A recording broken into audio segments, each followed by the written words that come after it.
बजे सिर्फ DD news पर।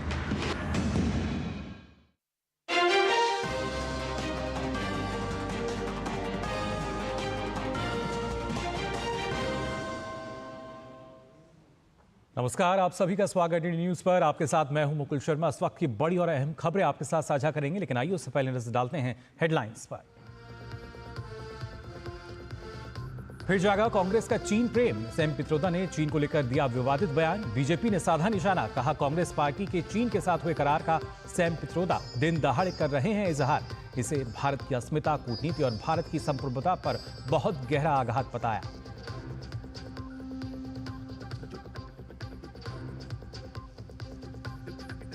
महाकुंभ में बढ़ती भीड़ के मद्देनजर रेल मंत्रालय का बड़ा फैसला। नई दिल्ली रेलवे स्टेशन पर शाम 4 से रात 11 बजे तक प्लेटफॉर्म टिकटों की बिक्री बंद। भीड़ नियंत्रण के लिए 60 स्टेशनों पर बनेगा परमानेंट होल्डिंग एरिया।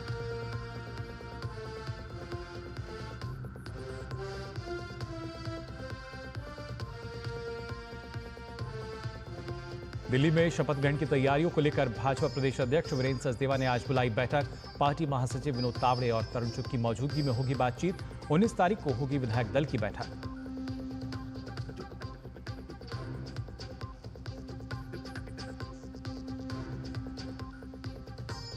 केंद्रीय वित्त मंत्री निर्मला सीतारमण का बजट के बाद मुंबई में विभिन्न वर्गों के साथ संवाद। कहा विकसित भारत के निर्माण के लिए बजट में किए गए कई प्रावधान।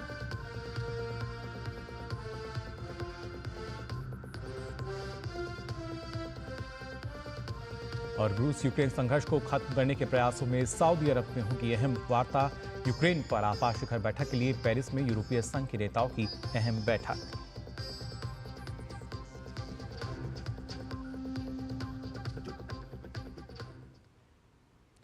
और आइए खबरों की शुरुआत करते हैं। सबसे पहले बात सैम पित्रोदा के विवादित बयान की। दरअसल इंडियन ओवरसीज कांग्रेस के अध्यक्ष और राहुल गांधी के करीबी सैम पित्रोदा एक बार फिर अपने बयान को लेकर घिर चुके हैं। इस बार सैम पित्रोदा के चीन प्रेम वाले बयान ने कांग्रेस की मुश्किलें बढ़ा दी हैं। सैम पित्रोदा ने चीन को लेकर बड़ा बयान देते हुए कहा कि चीन को हमारा दुश्मन मानने की जरूरत नहीं है और इसे बेवजह बड़ा मुद्दा बनाया जा रहा है। पित्रोदा का यहां तक कहना है कि चीन से कोई बड़ा खतरा नहीं है। इस विषय को कई बार बढ़ा चढ़ाकर पेश किया जाता है। पित्रोदा ने अमेरिका पर चीन के खिलाफ माहौल बनाने का आरोप लगाया और भारत की भी आलोचना की कि वह चीन के प्रति टकराव का रवैया अपनाता है। सैम पित्रोदा ने कहा, हमारी सोच शुरू से ही टकराव वाली रही है और यही रवैया हमें दुश्मन बनाता है। हमें इस पैटर्न को बदलने की जरूरत है। पित्रोदा ने भारत चीन संबंधों पर कहा कि भारत को अपनी मानसिकता बदलने की जरूरत है और ये धारणा छोड़ने की जरूरत है कि चीन दुश्मन है।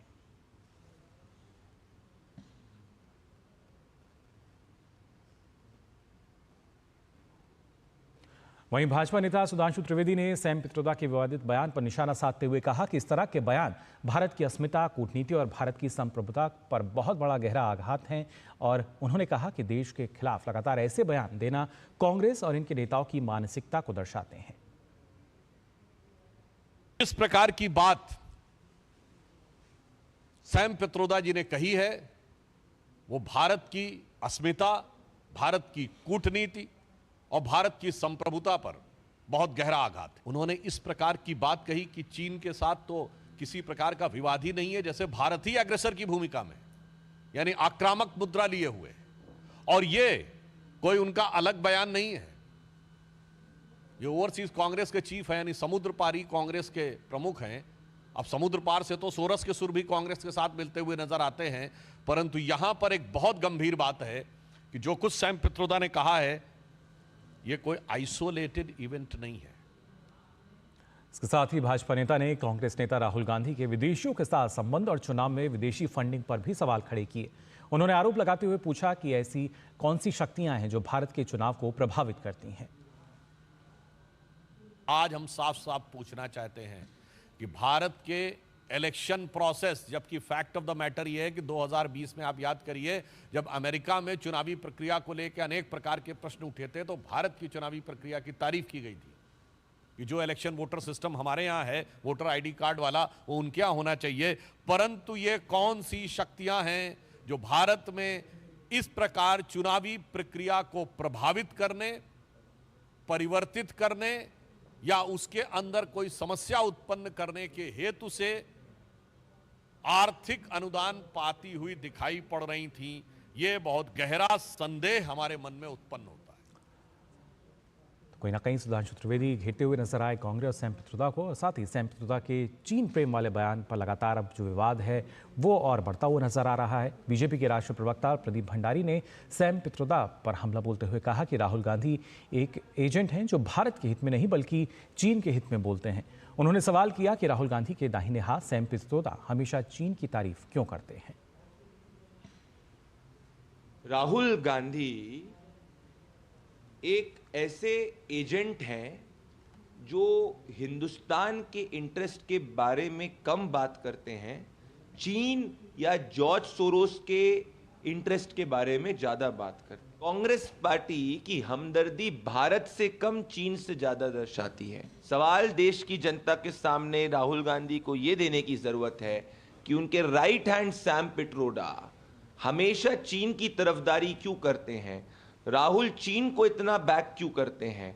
क्या कांग्रेस पार्टी सिर्फ और सिर्फ चीन के एजेंट और जॉर्ज सोरोस का रिमोट कंट्रोल बनकर रह गई है, और इसीलिए देश की जनता के सामने the Indian national Congress today has become the Indian anti national Congress.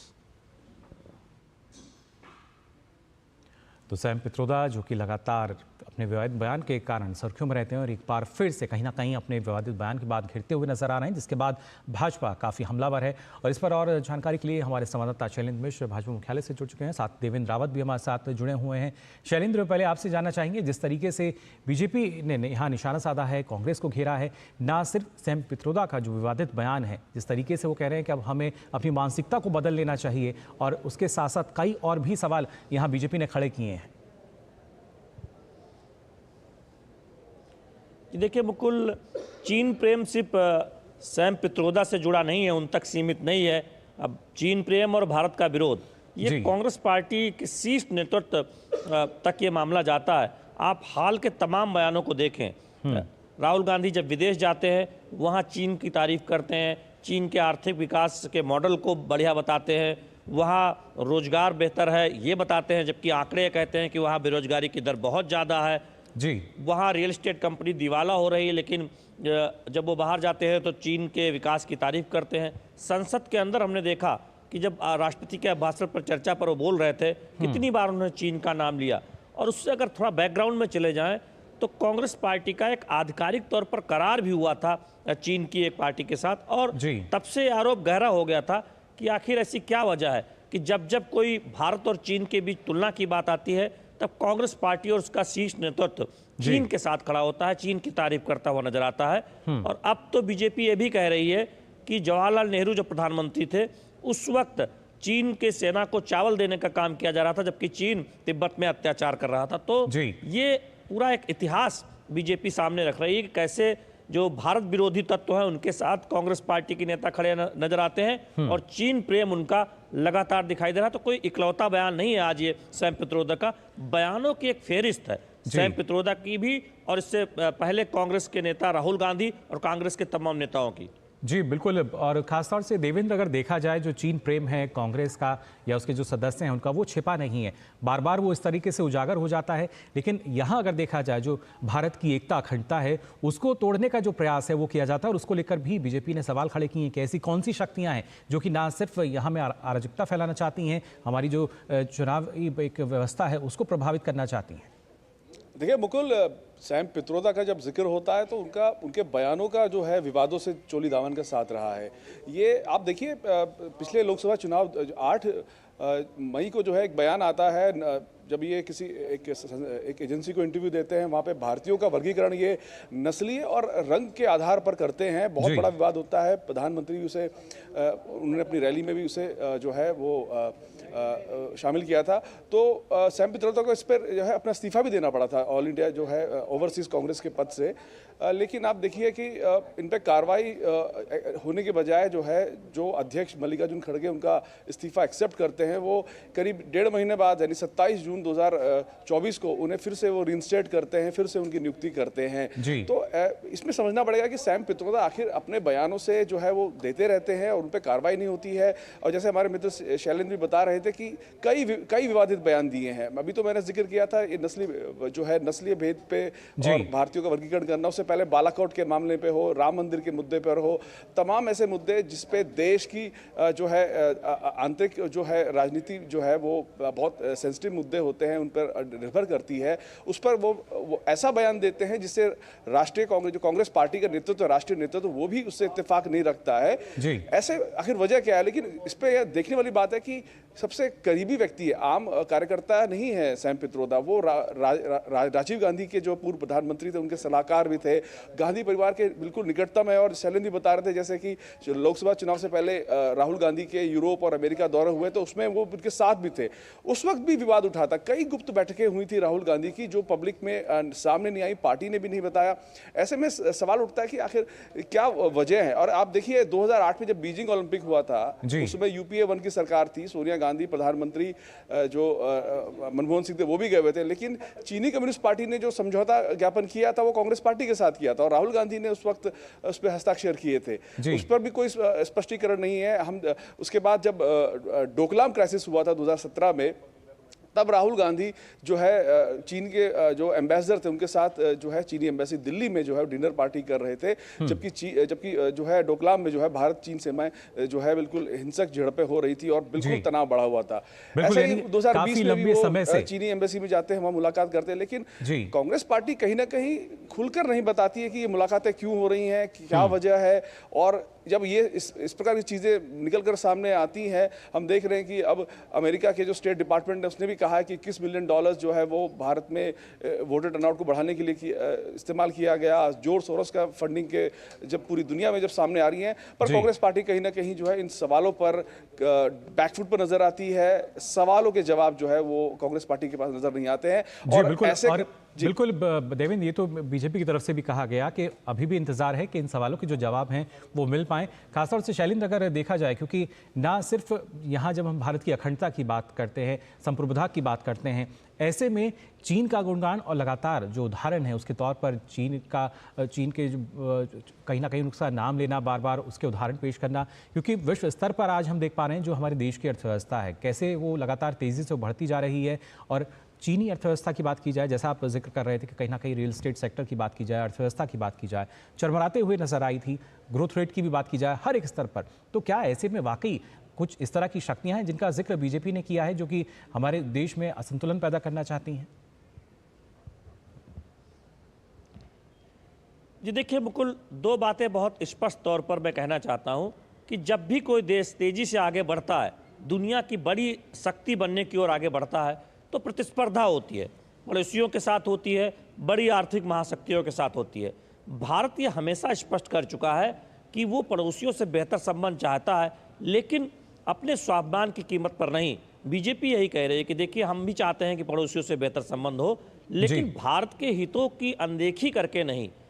चीन के साथ प्रेम कांग्रेस का झलकता है। उनके सदन के उपनेता हैं, लोकसभा में कांग्रेस के उपनेता गौरव गोगोई, वो पाकिस्तान प्रेम के आरोप झेल रहे हैं। उनकी पत्नी जो एलिजाबेथ, उनके जो पूर्व बॉस थे वो आईएसआई के बहुत बड़े अधिकारी रहे पाकिस्तान में। सांसद बनने के बाद वो एक बड़ा दौरा पाकिस्तान का करते हैं, उसकी जानकारी नहीं देते लोकसभा अध्यक्ष को, वहाँ क्या कुछ बातचीत हुई गृह मंत्रालय को नहीं बताते हैं। और चीन को लेकर तो एक पूरी फेरिस्त है कांग्रेस के प्रेम की, और एक आधिकारिक करार भी पार्टी का हुआ है। तो ये सवाल उठता है कि जब जब भारत की बात आती है, भारत के तेजी से आगे बढ़ने की बात आती है, ग्लोबल फोरम पर कांग्रेस के नेता और उनके शीर्ष नेता भारत के विकास को एक तरह से अनदेखी करते हैं, उसे खारिज करने की कोशिश करते हैं, चीन की बड़ाई करते हैं। यानी एक लंबी फेहरिस्त की राजनीति है जब अपने ही देश को फोरम पर भी चीन की बड़ाई करते हैं और भारत के विकास को स्वीकार नहीं करते। जी बिल्कुल, और कई मौके ऐसे देखे गए हैं जब कहीं ना कहीं चीन का गुणगान किया जाता है और अपने ही देश को पीछे रखा जाता है, जबकि हम अगर बात करें राष्ट्र सर्वोपरि की भावना अगर रहे तो ऐसे में इस तरह की जो बयान है कई सवाल खड़े कर रहे हैं और लगातार वही सवाल बीजेपी अब कांग्रेस से पूछ भी रही है। फिलहाल बहुत बहुत शुक्रिया आपका शैलेंद्र और देवेंद्र हमारे साथ जुड़ने के पर 139 पर संपर्क करने को कहा है। इसके साथ ही रेल मंत्रालय ने यह भी स्पष्ट किया है कि सभी प्लेटफॉर्म से नियमित ट्रेनें हमेशा की तरह चलती रहेंगी। यह उपाय ज़्यादा भीड़भाड़ वाले समय में भीड़ को एक प्लेटफॉर्म पर इकट्ठा होने से रोकने की दिशा में एक कदम है। मंत्रालय ने यात्रियों की सहायता के लिए नई दिल्ली रेलवे स्टेशन पर रेलवे पुलिस बल और राजकीय रेलवे पुलिस यानी जीआरपी बलों की तैनाती को भी अब बढ़ा दिया है। उत्तर रेलवे ने प्रयागराज की ओर जाने वाले लोगों की अतिरिक्त संख्या को कम करने के लिए कल शाम 7 बजे तक 3 विशेष ट्रेनें चलाईं। कल प्रयाग क्षेत्र में 388 गाड़ियां चलाई गईं और लगभग 18.5 लाख से अधिक यात्रियों ने यात्रा की। प्रयागराज की ओर से जाने वाली नियमित ट्रेनों के अलावा शाम के समय की व्यस्तम मांग को पूरा करने के लिए एक और विशेष ट्रेनें रात 9 बजे रवाना हुई। और वहीं आपको बता दें, दिल्ली में अगले सीएम पर सस्पेंस के बीच अब दिल्ली बीजेपी की आज दोपहर बाद बैठक होने जा रही है। बैठक में विनोद तावड़े और तरुण चुग के मौजूद रहने की संभावना है। बैठक में दिल्ली की शपथ ग्रहण की तैयारियों पर चर्चा होने की भी उम्मीद है। इससे पहले दिल्ली के विधायक दल की बैठक को फिलहाल टाल दिया गया है, जिसके पीछे नई दिल्ली रेलवे स्टेशन पर शनिवार रात हुए हादसे को भी बड़ी वजह माना जा रहा है। इस बीच अटकलें हैं कि विधायक दल की बैठक 19 फरवरी को और शपथ ग्रहण 20 फरवरी को हो सकता है। तो आज शाम बीजेपी की बैठक होगी, जिसमें न सिर्फ विनोद तावड़े, तरुण चुग मौजूद रहने की संभावना है, साथ ही साथ तमाम जो तैयारियां हैं शपथ ग्रहण को लेकर उन पर माना जा रहा है कि इस दौरान चर्चा की जाएगी।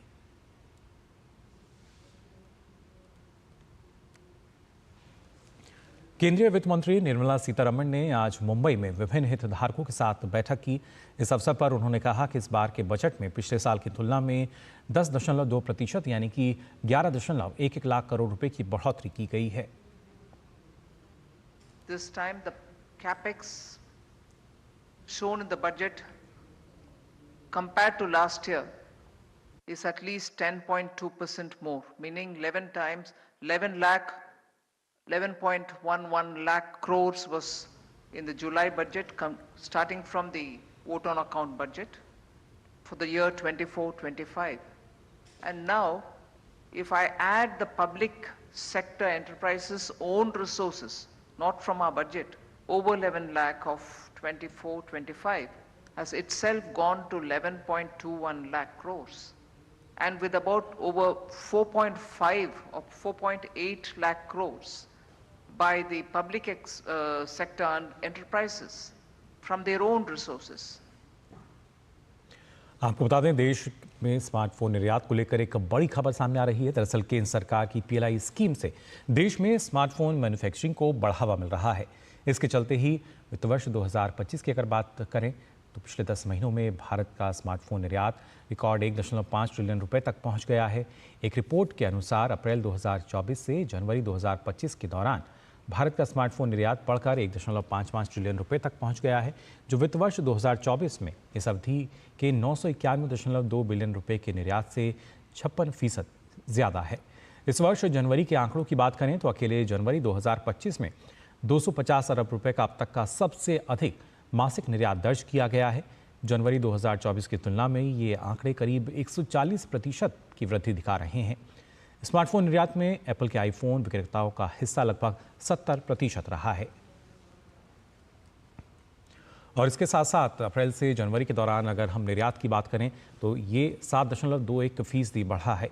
अप्रैल से जनवरी में भारत ने 682.59 अरब डॉलर का निर्यात किया है। मौजूदा वित्त वर्ष में जनवरी तक 46 अरब डॉलर का निर्यात बढ़ा है। जनवरी में इलेक्ट्रॉनिक्स के निर्यात में आप बता दें 89% बढ़ोतरी दर्ज की गई है। जनवरी में फार्मा के निर्यात की अगर बात की जाए तो इसमें वृद्धि हुई और ये 21.46% दर्ज किया गया। और खासतौर से अगर आयात को देखा जाए तो इसमें 9% की बढ़ोतरी देखने को मिल रही है। हर महीने 70 से 75 अरब डॉलर के औसत निर्यात का अनुमान है। वहीं 2024 और 25 में 800 अरब डॉलर से ज़्यादा के निर्यात का अनुमान लगाया गया है। और दिल्ली NCR की अगर आज बात की जाए तो आज सुबह लोगों की नींद भूकंप के झटकों के साथ खुली। इस दौरान कुछ आवाज़ें भी सुनाई दी। लोग बुरी तरह से इस दौरान दहशत में आ गए। सुबह 5:36 पर ये झटके महसूस किए गए। नेशनल सेंटर फॉर सिस्मोलॉजी के मुताबिक दिल्ली और इसके आसपास के इलाकों में 4 की तीव्रता का जो भूकंप है वो दर्ज किया गया। भूकंप का केंद्र दिल्ली में ज़मीन से 5 किलोमीटर की गहराई में था। अब तक भूकंप में किसी भी तरह के हताहत होने की कोई खबर नहीं है। दिल्ली, नोएडा, गाजियाबाद और गुरुग्राम समेत अलग अलग इलाकों में भूकंप के झटके महसूस किए गए थे। दिल्ली पुलिस ने भी एक्स के जरिए उम्मीद जताई है कि सभी लोग सुरक्षित हैं। दिल्ली पुलिस की ओर से कहा गया है कि लोग आपातकालीन सहायता के लिए 112 नंबर डायल कर सकते हैं। इस बीच जो लोग हैं उनमें डर ना रहे, इसकी वजह से भी दिल्ली पुलिस की तरफ से नंबर जारी किया गया है।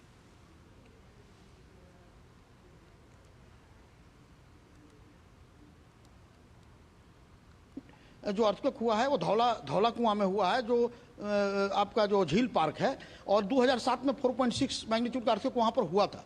तो इसलिए ये बहुत से अर्थक्वेक 420 अर्थक्वेक 1990 से उस जोन में हो रहा है, और इसलिए इसे कोई नई इसमें कोई घबराने का नहीं है, ये सेस्मोजेनिक जोन है वहाँ। दिल्ली एनसीआर भूकंप के करीब 2.5 घंटे बाद बिहार में भी भूकंप के झटके महसूस किए गए। बिहार में 8:02 पर भूकंप के झटके आए। इसकी गहराई 10 किलोमीटर थी। साथ ही रिक्टर स्केल पर इसकी तीव्रता 4 दर्ज की गई। सीवान इसका केंद्र रहा। जानमाल के नुकसान की फिलहाल कोई खबर नहीं है। प्रधानमंत्री मोदी ने सभी लोगों से सावधानी बरतने की अपील की। उन्होंने एक्स पर लिखा कि दिल्ली और इसके आसपास के इलाकों में भूकंप के झटके महसूस किए गए हैं। मैं हर किसी से अपील करता हूं कि सुरक्षा सावधानियों का पालन करें, सतर्क रहें। अधिकारियों ने स्थिति पर नजर बनाकर रखी है।